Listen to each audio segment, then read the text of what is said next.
Hello everyone. আজকে আমি একটা টপিকে কথা বলতে যাচ্ছি। টপিকটা হচ্ছে ওয়ার্ল্ড কাপ। আমি পুরো ওয়ার্ল্ড কাপ জুড়ে একটা ওয়ার্ডও বলি নাই কারো পক্ষে কারো বিপক্ষে। জাস্ট এতটুকুই করছি কি পোস্ট করছিলাম আর্জেন্টিনার ড্রেস আপে বা আর্জেন্টিনার জার্সি পরা, বা এটা প্রকাশ করছে হয়তো আমি সাপোর্ট করি আর্জেন্টিনা। বাট আজকে আমি এমন গ্যারাকলে ফেসে গেছি। দ্যার ইজ আমি ছোটবেলা থেকে আর্জেন্টিনা সাপোর্ট করি, but at the same time I love Egypt. Egypt এই অর্থে যে আমি যাদের সাথে কাজ করি তারা সবাই ইজিপশিয়ান, তাদেরকে আমি খুবই পছন্দ করি, তারা আমাকে খুব ভালোবাসে। অ্যান্ড আমি ইজিপ্টের খুবই খুবই পছন্দ করি।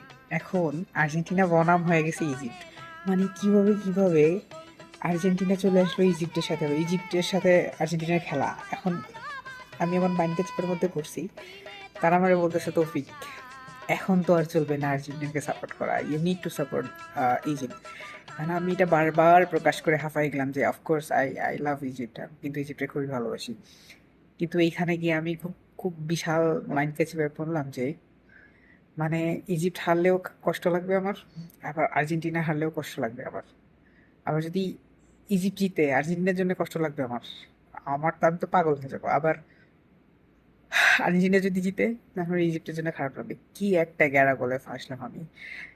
পুরা ওয়ার্ল্ড কাপ জুড়ে এই মোমেন্টটা এসে আমি আমার মাইন্ডকে যেভাবে পড়ছি, আমার মনে হইতেছে যে কি বলবো, কোনো ভাষা নাই ভাই। ওয়াই ইজিপ্টের সাথে আর্জেন্টিনা কেন, আর্জেন্টিনার সাথে ইজিপ্ট কেন, অন্য কোনো দল কেন হইতে পারলো না এই ডেতে? এখন আমি ডানে যাব না বামে যাব? আমি ডানের ব্যক্তি, বাট তারপরও আমি বামকে ভালোবাসি। আমি কি করব ভাই রে ভাই, আমি খুবই মাইন্ডকে চিপাই আছি ভাই। আল্লাহ জানে কি হবে, বাট যেটাই হোক আমার আজকে মোটের 12টা বাজবে শিওর।